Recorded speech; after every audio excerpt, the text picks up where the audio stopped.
So, hi, this is me again. Well, I guess you made it to this series, which is basically, I guess we can call it how to get how to make your competition irrelevant. We can also call it what you need to know as an executive to survive and live your life. We can call it lots of things. We can call it the second business you never knew you had, which is marketing.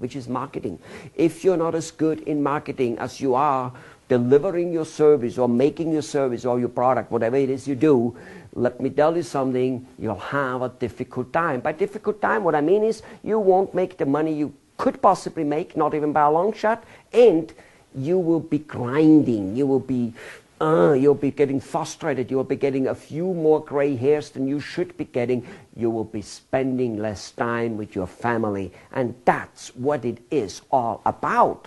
Let me tell you something, this is what it is all about if we do not take the responsibility to learn marketing the way it's supposed to be done, as well as all the other small things which an executive should know. There is so tremendously much misinformation on management. It is unbelievable. There's so much misinformation on marketing. It is unbelievable. I constantly talk to business owners who tell me, this marketing wouldn't work for me because I'm in an elegant business. Just the other day, the son of a restaurant owner told me that. The father was all for the little marketing things which I offered him to do. In fact, he's somewhat a friend, not a friend, but somebody I know. And I was willing to help him out with his restaurant, actually offering my marketing, a part of my marketing service, totally for free. And the father was all for it, maybe because it's free, it doesn't really matter, but one way or the other way, and then turns me over to his son, and his son goes, oh, this wouldn't work for us because we're an elegant, fine dining restaurant. I had to laugh. Unbelievable. On top of it, I was probably running some of the most first-class fine dining establishments in the world.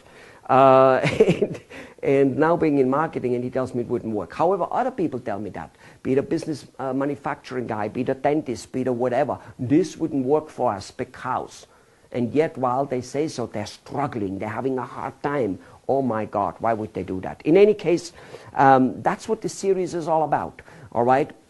Let me tell you something, look forward to it like there is no tomorrow, really. Go ahead, take a pen, write, do things, but do not, while you write and take notes, do not miss what I'm saying. On top of it, obviously, you can listen to it over and over again.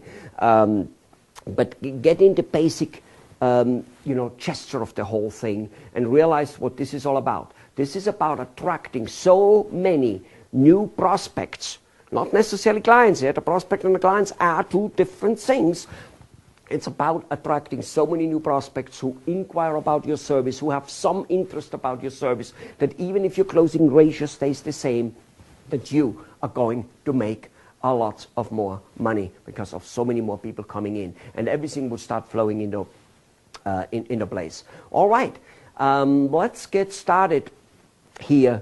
Let's get started with one particular area on how your organization is organized. And this is very different, different countries, literally. We do business and consulting in I think 4 countries, maybe even 4 continents, since we do a little bit in Europe, not too much, lots of it in the United States, a fair amount in Asia, in Taiwan and in India. And then, of course, we have the United States. So I think we have, several countries and several continents covered.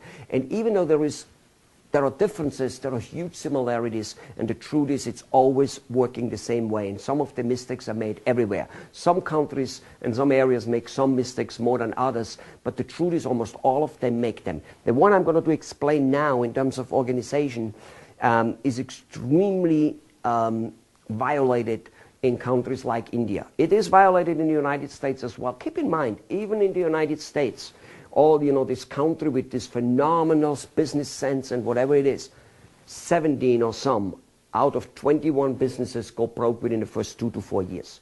Okay, we're talking a 90% going broke within 2 to 3 to 4 years. Period. So how could how good could they be with a business sense? Not too good, let me tell you this. By the way, I'm in business 20 years now, all right? So just so that we get a feeling here of the whole thing. So let me talk to you about an organization problem first when it comes to running your organization, which almost all businesses have, from a dentist to a manufacturer, and more so in India than in most other countries. Here we go. You have a salesperson. In fact, let me start writing this down a little bit, okay? You have a salesperson or a sales team, so let's just say a salesperson. Okay? Salesperson. That salesperson, in almost all cases, unfortunately, is also the marketing person. Okay?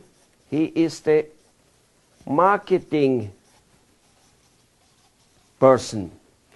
Now, what's the problem there? The problem is that marketing is a huge department to a degree that it should be a business in order, a separate business, in order to get in the people to be interested only. Marketing is there to interest people, to say, what do you have? Oh, I see. This is what you have. Interesting. How could that fit me, maybe? That's what marketing does. Sales is enlightening and telling the person enough of the benefits of the product, not of the features, which is a whole different topic in sales, so that the person goes, I think I want that. I think I need it. Good. So a marketing person who is also doing sales will always neglect the marketing, because obviously marketing looks to him like a bunch of legwork. It's soliciting, it's making cold calls, it's doing all this work, which is, maybe door knocking, whatever it is, whichever word, letter writing. And he's not very inventive in letter writing, so he keeps writing the same old letter, which starts usually off with, hi, my name is Helmut Flasch, salesperson at the esteemed and renowned company XYZ, and our worldwide recognized products from our ethical company coming out are so wonderful and great, and we are striving to be the best with the best customer service and the best people in the field of 50 years of experience in our field, and combined 600 years of experience, blah, blah, blah, blah, blah. All the stuff for purpose nobody out there who wants to buy your product or service has any interest in it at all. But that again is a whole different topic. The point is that your salesperson, who is also a marketing person, will be getting his money signing a contract. So he will be grinding the few people he has in the pipeline. The few people he thinks he can sell, he will grind them. In fact, he will be going towards reselling the existing clients, which depends on your product or service, is usually the case, that you want to have repeat clients. Not always, but in most industries, in many at least. And if that's the case, your salesperson, who is supposed to do marketing, will not market very much, 5-10% of his time maybe. The other 80-90% of his time, 95% of his time, he will be grinding out the sales. And he will think he's a sales/marketing person.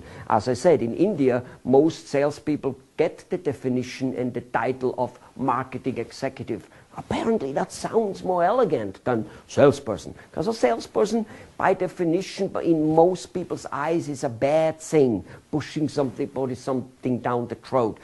And let me tell you this. Number one, it isn't. Because if somebody needs a service, he needs a person to give it to him, to explain it to him, and to get it to him. And yes, sometimes to push that person a little bit so that he does do the service which will help him. Because people stay away from stuff which help them. They're gun shy, all kinds of things, so they need to have a little push. However, something even more important about this whole subject of sales. The only time and the reason salespeople feel that this is something about pushing something down the throat is because they do not have enough products. Enough inquiries, enough prospects.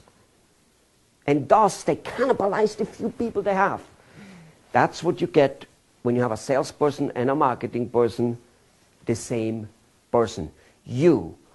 I am telling you, are forfeiting most of your marketing. It doesn't work to have, let's say, you say, okay, then I hire 2 people.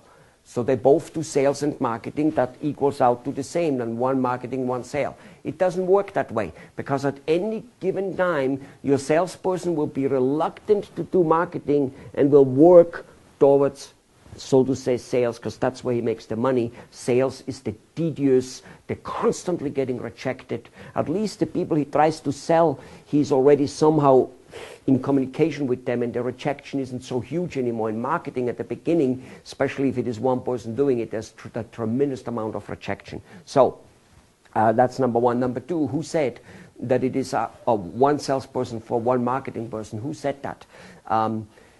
We're going to get into the marketing area quite a bit, and you will realize how much there's to do and what type of knowledge it requires. Okay?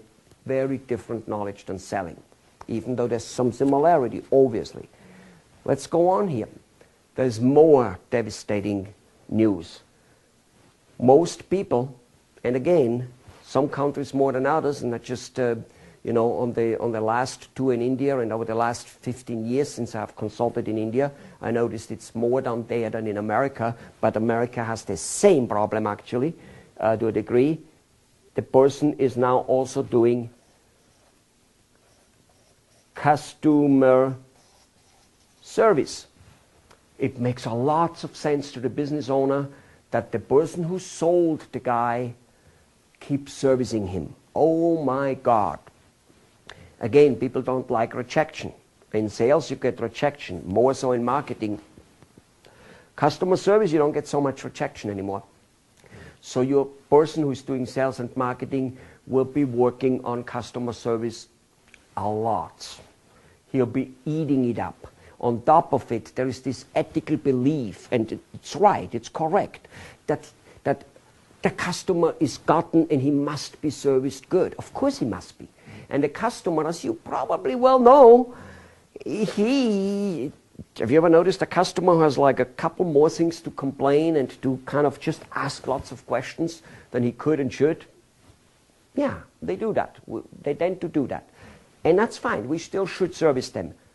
But it shouldn't be at the cost of doing sales and marketing, because that's where he will spend his time, sales and marketing. Unbelievably lots of time. Marketing will almost fall away. Sales will become weak.